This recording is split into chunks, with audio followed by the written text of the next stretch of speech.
A Russian accountant is indicted for conspiring to influence U.S. midterm elections. Different nations have different styles of information operations because they have different goals. Technology shifts, but underlying principles of propaganda remain. The EU barks cyber deterrence, but doesn't bite yet. North Korea's petty cybercrime wave.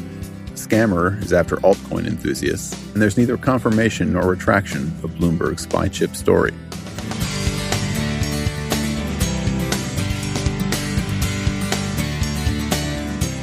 Now I'd like to share some words about our sponsor, Cylance. AI stands for artificial intelligence, of course, but nowadays it also means all-image or anthropomorphized incredibly. There's a serious reality under the hype, but it can be difficult to see through to it. As the experts at Cylance will tell you, AI isn't a self-aware Skynet ready to send in the Terminators. It's a tool that trains on data to develop useful algorithms. And like all tools, it can be used for good or evil.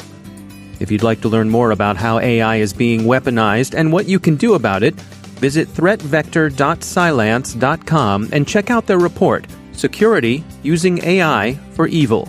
That's threatvector.cylance.com. We're happy to say that their products protect our systems here at the Cyberwire, and we thank Cylance for sponsoring our show. Major funding for the Cyberwire is provided by Cylance. From the Cyberwire studios at Data Tribe, I'm Peter Kilpie, Executive Editor, sitting in for the vacationing Dave Bittner with your Cyberwire summary for Monday, October 22nd, 2018. Late Friday, the U.S. Department of Justice announced the indictment of a Russian national on charges of attempting to interfere with the approaching midterm elections. Elena Alexeyevna Koshinova of St. Petersburg, Russia, was charged with conspiracy to influence U.S. elections. She is alleged to have been active in the 2016 election cycle as well, but her indictment marks the first charges brought in connection with the 2018 vote. Her role is an interesting one. She's an accountant, and she's charged with managing the finances for Project Lakhta, an influence campaign directed toward the now familiar goal of inflaming existing American political and cultural fissures. As has been the case with other Russians indicted in the U.S., Ms. Kushinova isn't in custody. If she ever faces trial, she could face 5 years imprisonment. The techniques Project Lakhta used are also interesting. There were, of course, the familiar trolls right off the St. Petersburg farm, but these inauthentic identities weren't the whole of the operation by a long shot. The trollmasters also sought with some success to rope unwitting Americans into the op, often by forming and moderating groups on social media. U.S. authorities continue to express concern over influence operations not only by Russia, but by China and Iran as well. Many security firms say that they're not seeing much evidence of operations by China and Iran, but they acknowledge that they could be missing something. It's worth noting that the sorts of activities the three countries are known for differ in important ways. In the case of China, while much cyber espionage has been directed toward the theft of trade secrets, the influence operations reported have for the most part consisted of working to influence policy in certain specific directions. Thus, Beijing has, for example, funded various think tank programs as well as cultural centers at universities. Iran's influence operations have consistently sought to push specific narratives to gain favor and support specific foreign policy objectives. In this, they resemble those mounted by Saudi Arabia. We'll hear more about Saudi influence operations in a moment. Thus, both China and Iran have tended toward positive goals, that is, positive from their point of view. Russian information operations have, in contrast, been negative. Their goal has been opportunistic disruption. In the case of election influence attempts, Moscow doesn't particularly care who gets elected as long as Americans grow to hate and mistrust one another. As the Justice Department points out in its comments on the Kushinova indictment, quote, "The conspirators' alleged activities do not exclusively adopt one ideological view. They wrote on topics from various, sometimes opposing perspectives," unquote. This kind of influence operation is inherently opportunistic and inherently easier to pull off than campaigns that have specific positive goals. What's seen as relatively new in these operations is the weaponization of advertising technology that's grown up with the internet. And indeed, the same rifle shot accuracy that can be used to send your ads about airfares and nutritional supplements can be readily adapted to manipulating opinions and beliefs in other areas. But it's worth recalling the underlying principles haven't changed that much. With apologies to Professor McLuhan, sometimes the message stays the same, whether it's delivered by graffiti, pamphlet, broadsheet, loudspeaker truck, radio, television, or tweet. As the Grug points out in his underground tradecraft blog, quote, People keep rediscovering the basic principles of propaganda that were documented a century ago. It's basically like every new technology demonstrates the old maxim, 6 months in the laboratory can save an afternoon in the library, unquote. Saudi influence operations in social media draw attention as the kingdom continues to vigorously and implausibly spin its role in the murder of journalist Jamal Khashoggi at Saudi Arabia's Istanbul consulate. Twitter has banned inauthentic accounts pushing the kingdom's official line.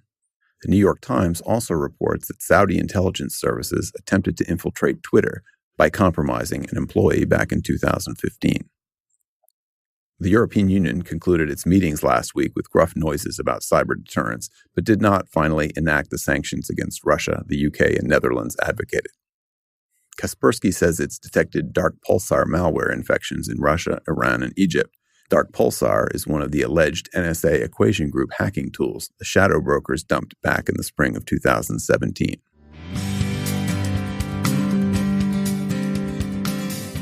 And now a bit about our sponsors at VMware. Their trust network for Workspace ONE can help you secure your enterprise with tested best practices. They've got 8 critical capabilities to help you protect, detect, and remediate. A single open platform approach, data loss prevention policies, and contextual policies get you started. They'll help you move on to protecting applications, access management, and encryption. And they'll round out what they can do for you with micro-segmentation and analytics. VMware's white paper on a comprehensive approach to security across the digital workspace will take you through the details and much more. You'll find it at thecyberwire.com/VMware. See what Workspace ONE can do for your enterprise security. thecyberwire.com/VMware. And we thank VMware for sponsoring our show.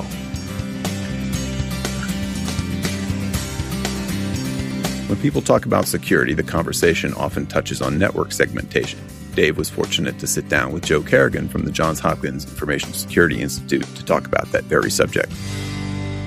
And I'm pleased to be joined once again by Joe Carrigan. He's from the Johns Hopkins University Information Security Institute.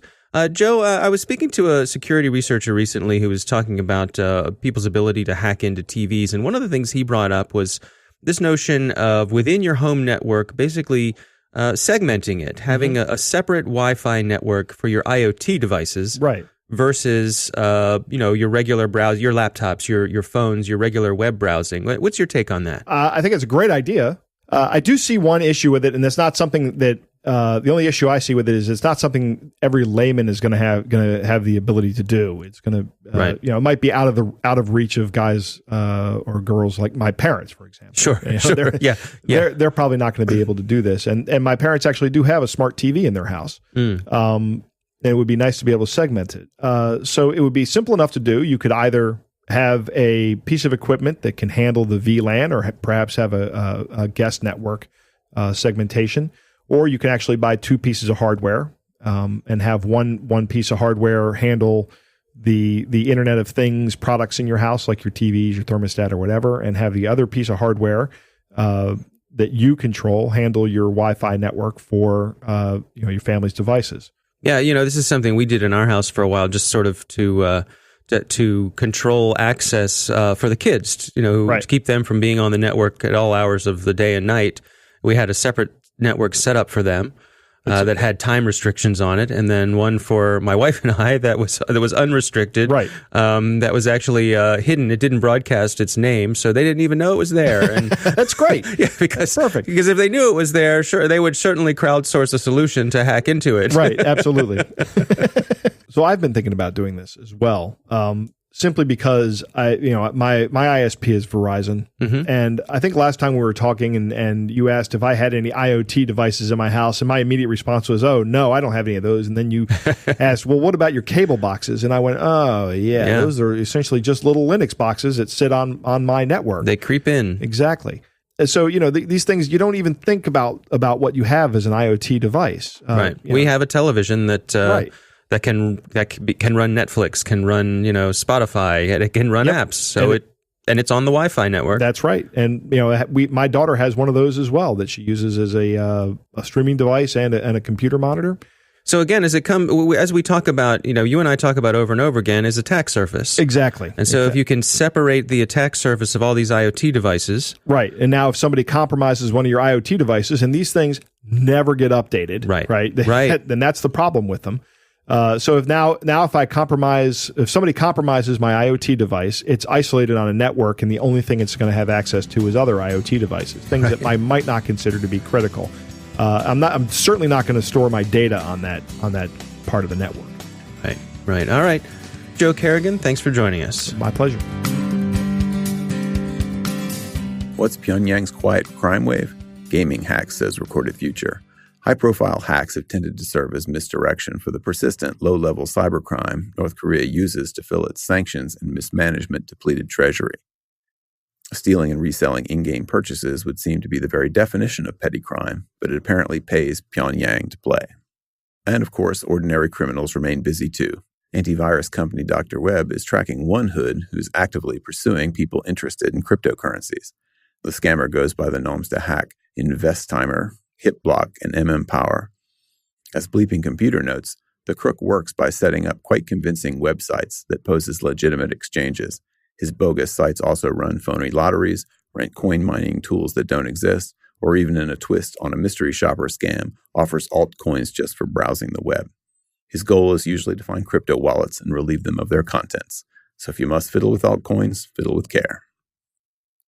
Finally, we follow up on the controversial Bloomberg story on Chinese spy chips allegedly found in motherboards. The news is there is no news. Apple's CEO Cook told Bloomberg at the end of last week that Bloomberg owed the world a retraction, but so far Bloomberg hasn't offered one. No one else has been able to confirm the story. And so the grain of rice-sized malicious chips remain as ghostly and as elusive as ever. Consensus is rapidly moving toward the conclusion that there's nothing there at all.